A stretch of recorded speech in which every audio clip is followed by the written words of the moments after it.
Margie, thank you so much for that warm introduction. And thank you to NJAPM and to Margie and Brad for inviting me to speak with you this morning and present at the fall conference. I too am sorry that I'm not able to be with you in person. I'm actually zooming in from Las Vegas, where I'm attending the annual convention of the National Asian Pacific American Bar Association, which I'll return to a little later in my talk. I don't have any slides like Susan does, but I did provide a handout in the materials that actually cover sort of at a very high level many of the points that I hope to cover in my talk today. And I hope to leave a few minutes at the end for questions as well. I'd like to begin by telling you where I am now and what I'm doing, how I got here, and why and how I got into ADR in the first place. So let me begin with where I am now and what I'm doing. I consider myself to be an independent business person. I run an all ADR practice out of my home in Princeton Junction, focused principally on, as Margie noted, commercial, intellectual property, technology, entertainment, and employment disputes. I've been admitted to several private rosters, including those maintained by the AAA, the ICDR, the CPR Institute, and Resolute Systems. And as Margie also noted, I've been named a master mediator by the AAA. I find myself fairly busy most times. I have quite a number of open matters at any one time. I'm also a mediation trainer for the AAA, the ABA, NJAPM, and other organizations. A part of the time, I'm an adjunct professor at New York Law School, where I teach 2 ADR-related courses. And I'm also a practitioner in residence at the George Mason University Antonin Scalia Law School. And as Margie noted also, I'm also active in various organizations. I'm a fellow of the College of Commercial Arbitrators. I'm a member of the National Academy of Distinguished Neutrals, NADN, and I'm the president of the Garibaldi Inn. And I do take great pleasure in working collaboratively with NJAPM every year. Actually, we've been doing joint programs with you for many, many years now. And I'm also the past chair of the New York State Bar Association's Dispute Resolution Section. But how did I get here? Well, for over 20 years, I was a commercial and intellectual property litigator in various law firms, ranging from big law to startups. And my last position was with a boutique law firm in Manhattan. I started out at Orr, Carrington, and Sutcliffe as an employment and white-collar criminal defense specialist.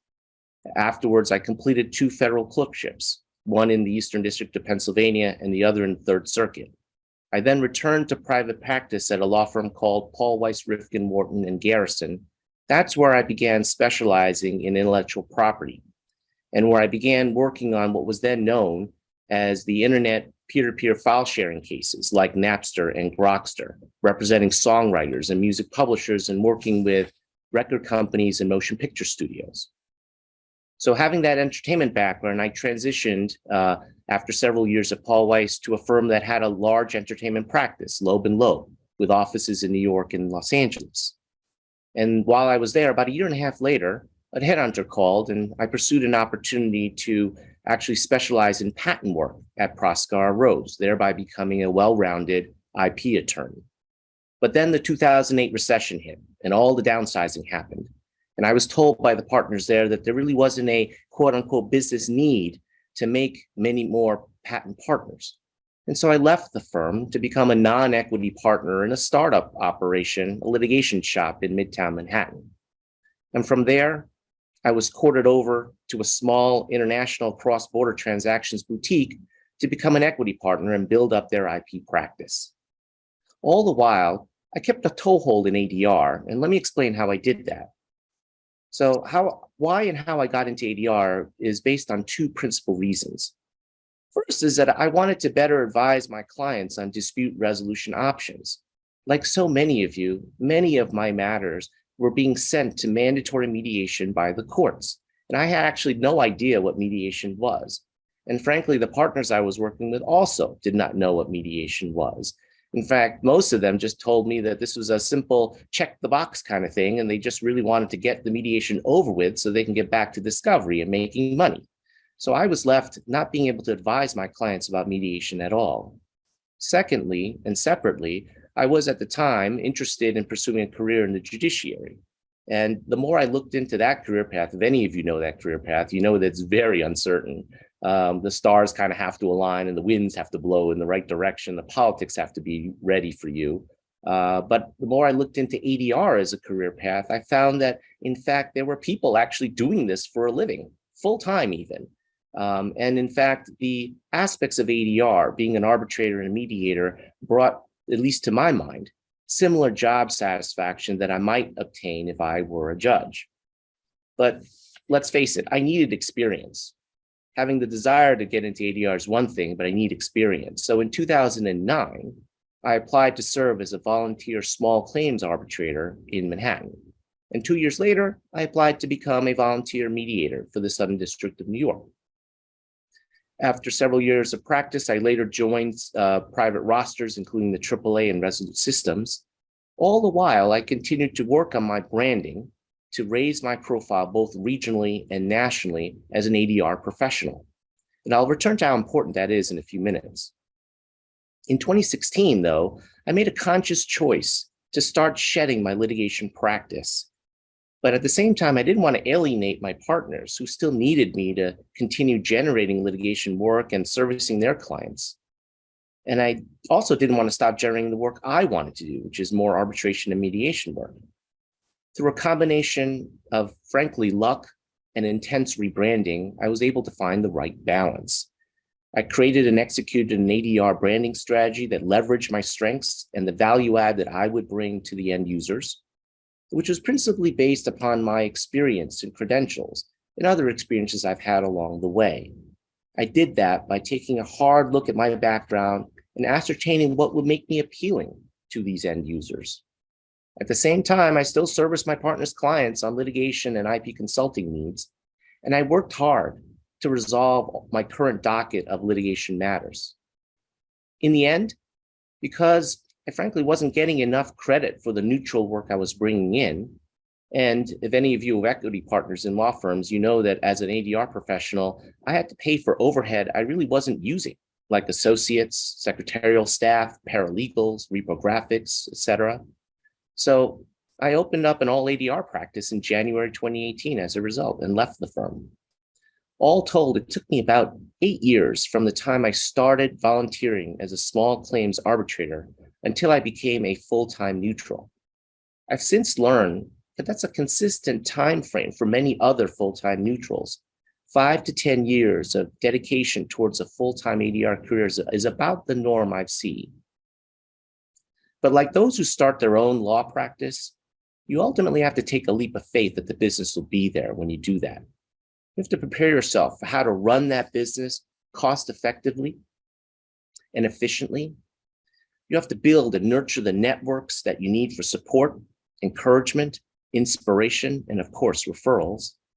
You have to set targets, goals, and objectives so that you know how well you're doing. And then you have to work hard and then even work harder. Now, before I relate to you some practical steps on how to become a more accomplished mediator, let me turn first to some observations about the mediation marketplace and the mediation profession. Now, mediation is a growing field, don't get me wrong, both domestically and internationally. States and federal courts are increasingly adopting Court Annexed programs. Just take a look across the river. Back in 2019, the chief judge of the New York State court system adopted a presumptive ADR initiative. Now, every court in the New York system, with limited exception, has to send every case to mediation at every level of the court. Now, admittedly, New York's kind of a late adopter relative to New Jersey about mediation in the courts, but changes are definitely afoot across the river. Internationally, there are an increasing number of signatories to and ratifiers of the Singapore Mediation Convention. As of November of 2021, 55 states had already signed the convention and 8 of them had already ratified it. Now, obviously, the convention is still in its infancy, but it holds the promise for really spurring global trade and commerce and bringing mediation to the forefront in the international space. Mediation is also increasingly favored by corporations. In 2016, the Global Pound Conference Series was held. 40 conferences were held worldwide over the course of about a year and a half. And a survey of ADR stakeholders was done at every single one of those conferences. And the aggregate results show that the corporations favor mediation overwhelmingly as the preferred dispute resolution process. Now, the vast majority of mediations are ad hoc in nature. And what I mean by that is that there's no administrating entity like a AAA or JAMS that's involved. In this ad hoc marketplace, attorneys are the principal gatekeepers. They maintain personal shortlists and go-to mediators. So your goal is to get on these shortlists and stay top of mind with these attorneys. Mediator selection is largely based upon individual profile and reputation. So end users use a combination of informal and formal due diligence methods designed to ascertain the reputation, knowledge, experience, expertise, effectiveness, and suitability of any particular mediator to any particular dispute. And in general, mediators are chosen for either subject matter expertise and or process skills, depending upon the nature of the dispute. Also, mediators as a group are pyramidal, which means that there are very few star or celebrity professionals amongst a sea of practitioners at various levels. In that kind of a marketplace, there's no question that a mediator's branding and reputation play a significant role in being selected. Unfortunately, mediation confidentiality, which we all praise as a hallmark of the process, contributes to the overall lack of information about newer and diverse mediators, frustrating that due diligence process. And implicit biases on the part of those who select mediators also work against considering newer and diverse entrants into the field. These and other reasons result in what I call the 80-20 rule, that 80% of the mediation work in any geographical area is done by the same 20% of the mediators. And in this kind of the marketplace, I'm sorry to say that not everyone can make it to a sustainable level. And it's more difficult to become a full-time mediator as opposed to a full-time arbitrator. And I'll explain in just a minute why. Those who are primarily mediators usually supplement their practice with another practice, like arbitration or legal, tax preparation, real estate closings, adjunct teaching, consulting, and many others. And mediators face other challenges too, right? There's an unclear career path. It's a mystery for many new entrants as to how to get from having a mere interest in mediation to actually maintaining a sustainable practice. That's one of the reasons why I do talks like this, because I'm committed to dispelling this mystery. There's also a low barrier to entry. Anyone can hang a shingle out tomorrow and just call themselves a mediator, because there's no formal education or training requirements in general, and there's little to no formal credentialing or licensing requirements. So it's difficult to establish in the marketplace that you are a qualified, well-trained mediator, and so it's difficult to stand out amongst the sea of other practitioners. There's also difficulties obtaining experience. I know many of you are familiar with the age-old conundrum of the chicken and egg problem of needing mediation experience in order to get onto private rosters, but then not being able to get the experience you need without being on those private rosters in the first place. Age is also a consideration.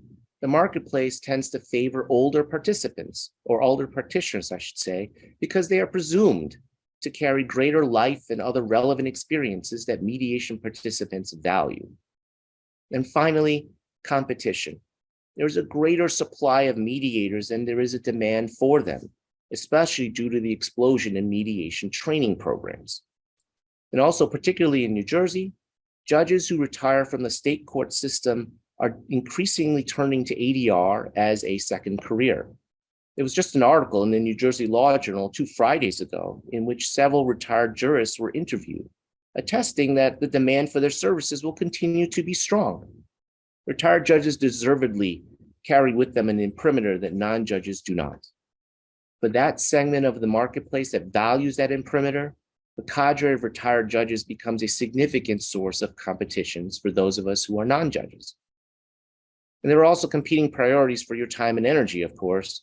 family, your other practice, other responsibilities, and many others. All this to say that it's critical to stay optimistic, stop second guessing yourself, and stay focused on your chosen career path. So what does it take to become an accomplished or master mediator? I would submit to you that you need to be adept at 4 fundamental attributes. 1, process skills. 2, expertise in the law and the rules governing mediation. 3, branding and marketing. And 4, basic business skills. Let me say that again. 1, process skills. 2, expertise in the law and the rules governing mediation. 3, branding and marketing. And 4, basic business skills. We'll talk about each of these attributes in a little more detail. But to do all this, remember that it takes an investment, an enormous investment of time, money, and effort, and a lot of DIY, do it yourself. That's why most of us who advise newer entrants into the field say, don't quit your day job and be patient and play the long game. Now, everyone has the same opportunity to become adept at the first 2 attributes, process skills and expertise. And you do that through training and education. Now, to be clear, you need to have training and education in both process and the subject matter of ADR. Any mediator worth his or her salt should, at bare minimum, take a 40-hour basic mediation course like the one that NJAPM offers to expose themselves to the fundamentals of integrated bargaining, facilitative style of mediation, and the ethical rules that govern our practice. We should all want to mediate effectively and ethically. For many of us, me included, we don't conduct mediations every single day of the week. I rarely have more than 1 mediation a week, let alone 2 or 3 in a month. The skills and instincts that you may have picked up and learned and developed in a training course can easily go stale through non-use or lack of frequent use. So it's important to seek out ongoing training and education opportunities to educate yourself about the structure of the profession, educate yourself about the marketplace, customer preferences and trends, engage in shadowing, observing, co-mediating, join peer mediation practice groups to improve your skills and learn from other mediators. After all, we are all siloed in this profession, and so comparing notes with other mediators is a valuable and insightful process of continued education and training. We also should embrace and adhere to all the ethics rules and codes that govern our profession. I think we all know about the model standards of conduct for mediators and the model standards of practice for family and divorce mediation.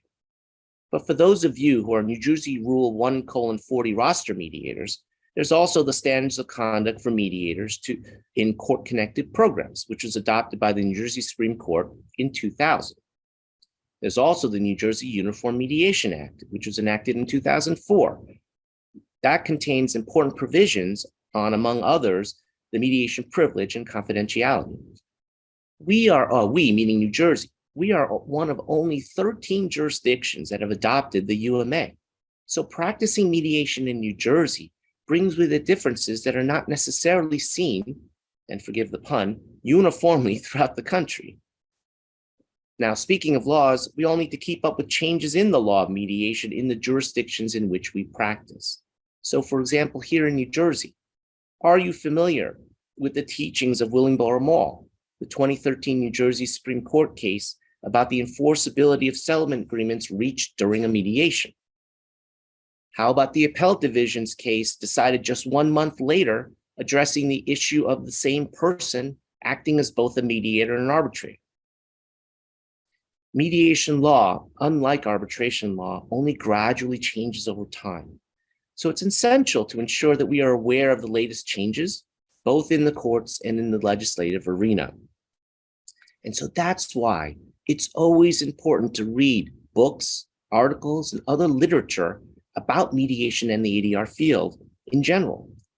Doing so is one way in which you will maintain the freshness of your practice and ensure that you're holding yourself up to the best practices in the field. This is also why it's critical to join dispute and other conflict resolution groups like NJAPM, the Garibaldi Inn, the New Jersey State Bar Association's Dispute Resolution Section, and the ABA's Dispute Resolution Section.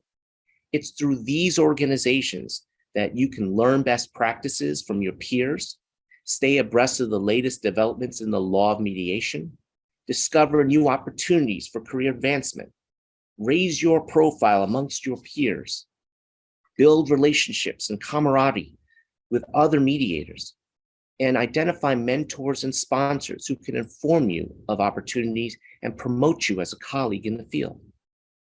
It's important, though, not just to pay your membership dues.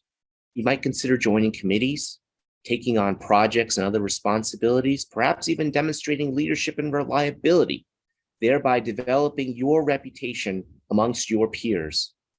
In short, you should get involved and be active in these organizations. Become an engaged member of the ADR community. This is also how you will meet mentors and sponsors, garner recommendations, and possibly referrals. You might also consider joining industry, trade, or practice groups for business development and marketing. For example, from the time I was a litigator, I joined the Copyright Society because it exposed me to other copyright practitioners, the industries in which they practice, and where copyright disputes are prevalent, and the players in those industries. The Copyright Society is also the preeminent copyright organization in the entire country.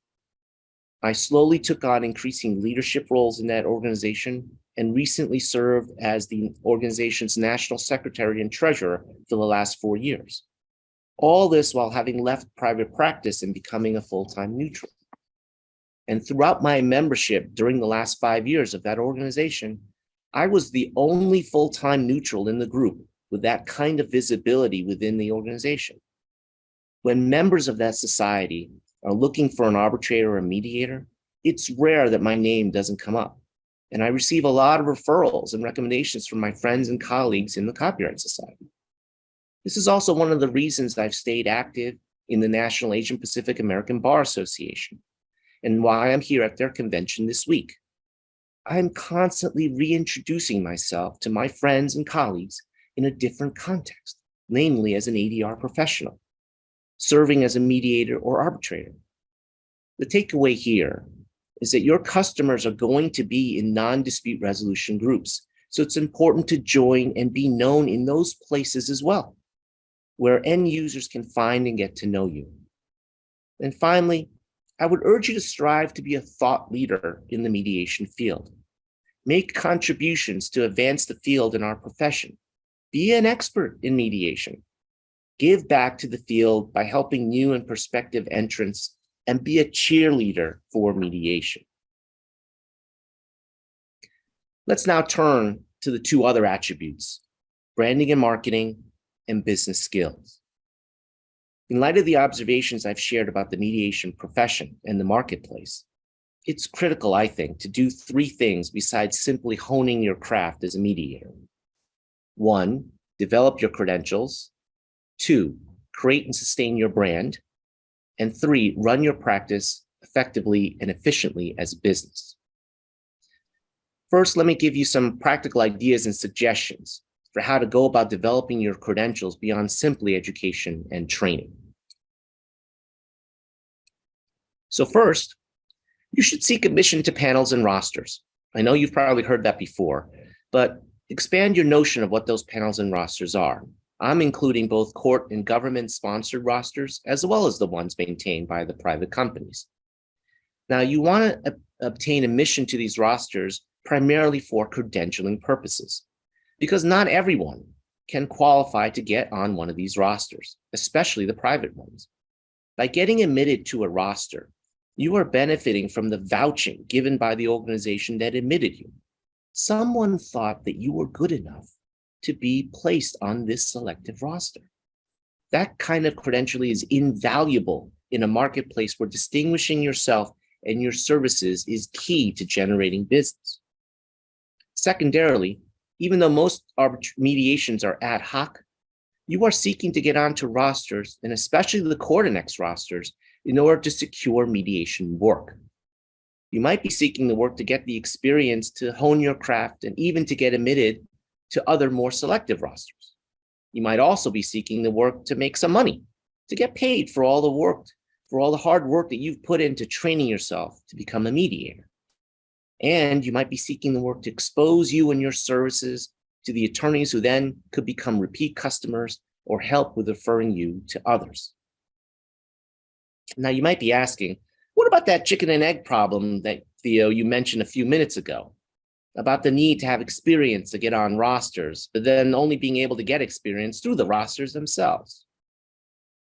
Well, the tried and true method is to start with Corda Next, community, public interest, and other public rosters to get the experience that you need, and then qualify to get onto the private rosters.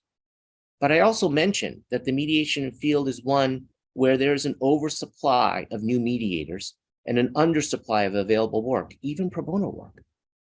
This dilemma underscores the importance of networking and cultivating mentors and sponsors, because mentors and sponsors can help you identify opportunities in the field, let you shadow or co-mediate to get the experience that you need, and generally help raise your profile and reputation so that you get noticed. This dilemma also underscores why we always say don't quit your day job and be patient and play the long game. It takes time.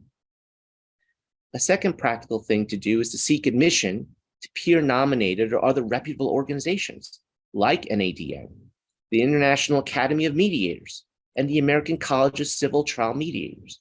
Joining these organizations acts as yet another credential and vouching. It helps get your name out there into the public, and perhaps more importantly, makes it possible for you to be found. And these organizations can accomplish that for you through various listings, searchable databases, paid advertisements, and other ways to keep your name top of mind. Finally, you can consider seeking to be placed on select listing sites like mediate.com, AAAmediation.org, mediation.com, and mediatorselect.com. For a fee, you are basically making it possible for the public who might visit these sites to be able to find you, learn about your services, and possibly retain you. So let's now turn to branding and business skills, which are, in my view, an absolute must if you want to be an accomplished mediator. And on the branding, yes. Before you go there, Theo, I'd like to give the next CLE code. Sure, go ahead. And that's 9785. The next code is 9785. Thank you. Thank you, Margie. Well, on branding and marketing, I thought Susan Guthrie's presentation was fabulous. It got me thinking and provided so many great new ideas for my branding and marketing. But the most important thing you want to remember about branding in the ADR space is that you, each and every one of you, are the brand. So you have to ask yourself, why would someone hire you? What do you stand for? What is the message you want to convey as a purveyor of mediation services? And then ask yourself, have you strategically aligned your interests to meet those objectives? Now, to do that, you need to take a hard look at your career up to this point in time and identify your strengths and weaknesses. I would suggest that you identify one or more niches that you can leverage. Don't try to be all things to all disputes. That virtually never works. People are looking for subject matter experts in addition to people who are really great mediators on the process side. What niche would attract eyeballs to your resume and background? What niche would afford you the number of matters that you need in order to make a living at this? Try to find one or more specializations to highlight. Look for ways to distinguish yourself from the sea of other similarly situated mediators. So you could ask yourself questions like the following. In what areas do you have real expertise that you can substantiate based upon your prior experiences? What credentials have you amassed to date? Degrees, certifications, clerkships, training programs, memberships in elite groups, all of those count. What do you bring to the table that others may not? So for me, I was a commercial and IP and entertainment litigator for over 20 years. So those areas, commercial IP, technology, and entertainment matters, were already in my wheelhouse. I wasn't going to start branching out to personal injury, family law, trusts and estates, or any number of other fabulous and very interesting practice areas, at least to begin with. Additionally, as a former federal law clerk and a former employment attorney, I had handled numerous employment matters ranging from discrimination and statutory violations to restrictive covenants, confidentiality and non-solicitation restrictions, IP licensing and development arrangements, and separation and severance issues. So employment disputes were also a natural fit. So those areas form my niche areas and continue to be the core of my practice as a neutral. This is part of the brand I've decided I want to pursue. Now, it may be that you will need to retool, retrain, or even obtain other credentials to solidify the niche that you want to pursue. But I would start with those areas where you have demonstrated credibility and then branch out to other areas as your practice grows. And as you do this, you will also want to identify your customer base. Knowing your potential customers and what's important to them is part of how you will be successful in your pitch to sell them your services. Let there be no mistake. You need to sell your services. Your phones and your emails are not going to start exploding simply because you hang out a shingle. You need to market and sell. So leverage your contacts and revisit those organizations that you are or used to be involved in, but with a different mindset, reintroducing yourself as someone else, an ADR professional. Build relationships with potential customers and engage in touch points with them over time. Anticipate market trends and position yourself appropriately. Now, all of this leads to the steps that you can take to stay top of mind. And to do that, you'll want to take to heart the things that Susan explained, because you'll want to understand the power of the written word, the importance of visuals, and the use of multimedia modalities of communication, like podcasts and videocasts, exactly as Susan illustrated earlier. You'll want to familiarize yourself with the principles of internet marketing, posting, blogging, email blasts, and the like. And relatedly, you'll want to appreciate the power and leverage of social media. Part of this is also being sensitive to how you're being perceived. It's quite amazing, actually, how common it is that many people have literally no self-awareness of how they come across in their efforts to try and connect with others, whether it's the way that they present themselves, the language that they use, or the way in which they treat others. So be mindful. Now, I happen to have had a prior life as a marketing consultant, which has been enormously helpful. But if you don't have a background in branding and marketing, don't be afraid to look elsewhere and outside for that expertise. For example, in addition to all the wonderful software and technology programs that Susan recommended, you could just decide to hire a branding consultant to help you. When I first joined LinkedIn in 2004, I had little understanding of its enormous power as a social media tool. I became a law firm partner just a few years later and was now then left to generate business on my own. Sure, I had some rudimentary business development skills, but I knew that LinkedIn would be a powerful tool. So I hired a LinkedIn consultant who taught me how to leverage my brand using social media. So just a quick word about advertising your services. Now, obviously, if you're an attorney, you want to adhere to the attorney advertising rules that are found in the Rules of Professional Conduct 7.2. And everyone else also should be mindful of their obligations to refrain from revealing information that we're bound to keep confidential under the model standards of conduct and the model standards of practice, right? That's Standard 5 and Standard 7.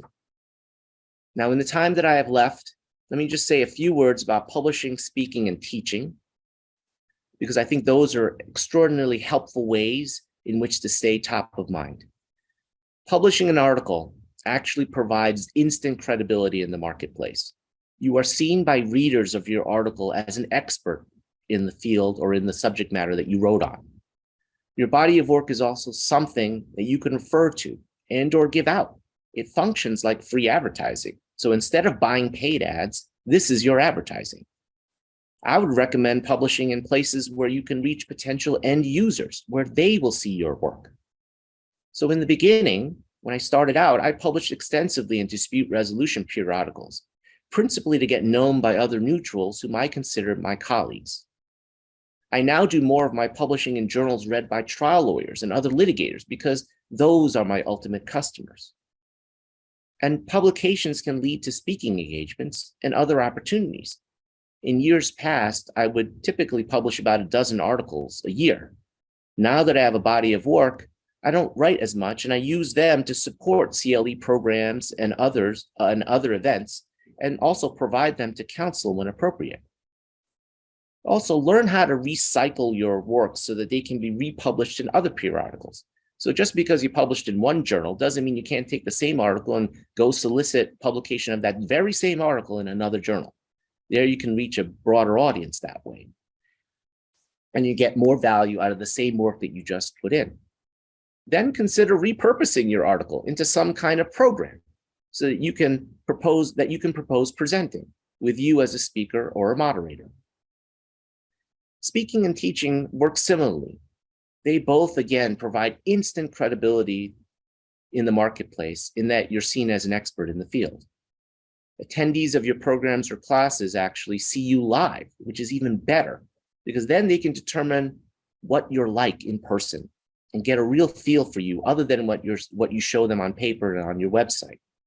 For this very reason, I particularly like speaking engagements, and I typically do about 30 a year. And for the in-person programs, I also get the added plus, right, of being able to meet many of the attendees afterwards. Having a professorship title, if you like teaching, is another credential, and that's respected in our field. And like publishing, speaking and teaching can lead to other opportunities, and you can consider recycling your programs or classes for a different venue, or repurposing what you speak on or teach on into an article for publication. So finally, let me take the time to talk about putting together a business plan. And again, if you need help doing something like this, hire a consultant. There are plenty of people out there who have that expertise if you don't. You need to set up a professional web page, just like Susan mentioned, so that end users can find out more about you easily, and implement search engine optimization on the website so that you can be found very easily. If you Google my name, the first dozen or so hits are all going to point to me. That's clearly by design, because I've loaded up my website with enough content and SEO so that that's what's going to happen.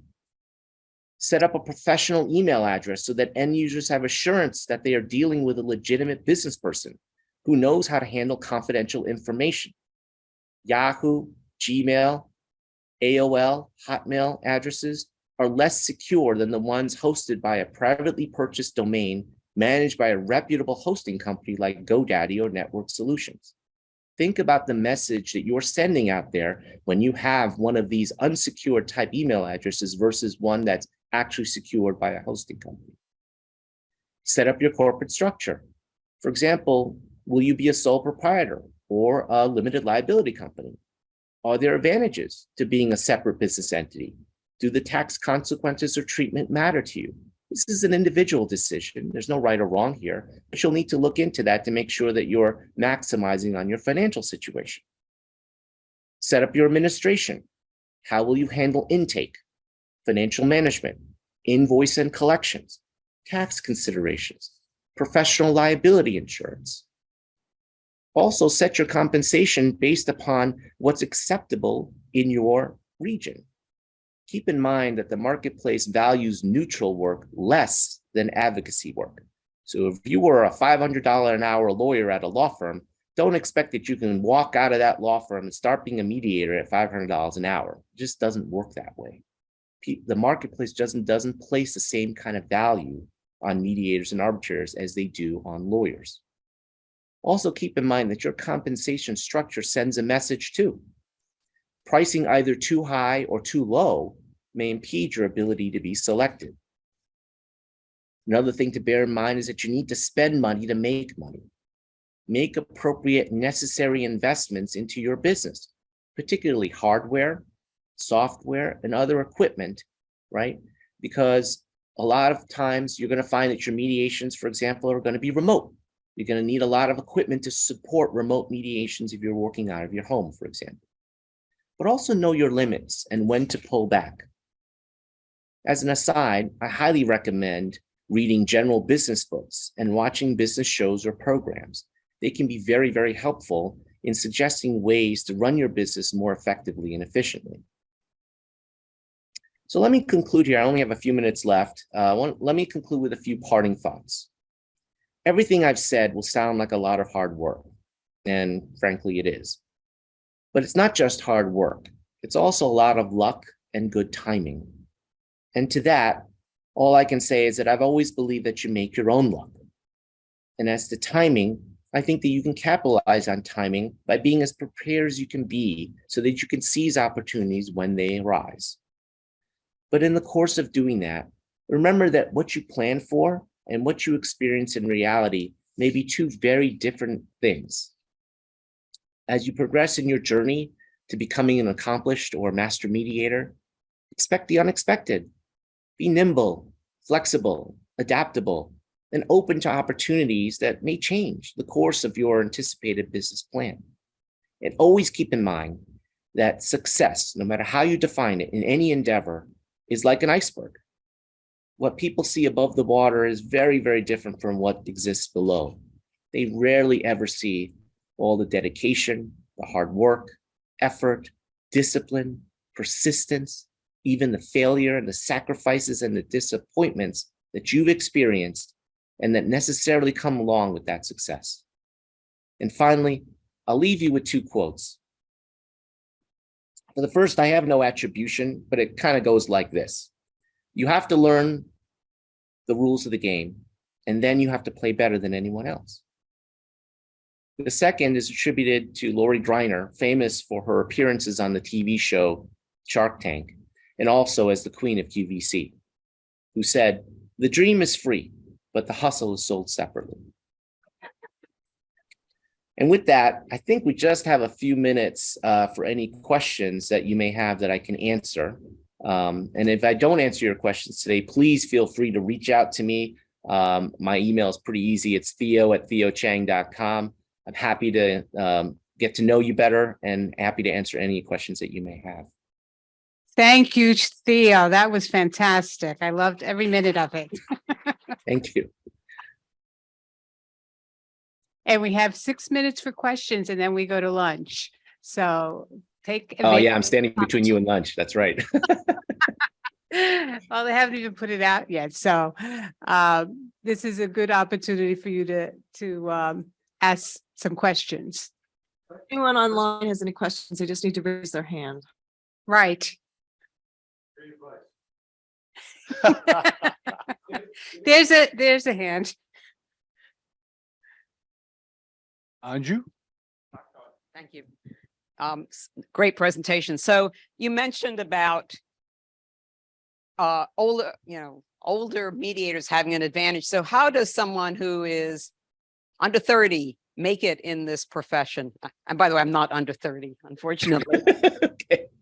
Well, I can't see you, so you can fool me. But yeah, look, I think that it like any of the other challenges we face, they can be overcome. They can be overcome by good marketing, good branding, and basically showing people, demonstrating to them the skills that you have. So, simply because your age may put you in a category that perhaps the marketplace doesn't necessarily favor, doesn't mean that you can't get work out there. There will always be a segment of the marketplace that will want to try out new mediators and want to get to know you. So go out there, market yourself, be confident, and don't let that barrier stop you. There myself, I attended a webinar recently or this year that addressed that very same question.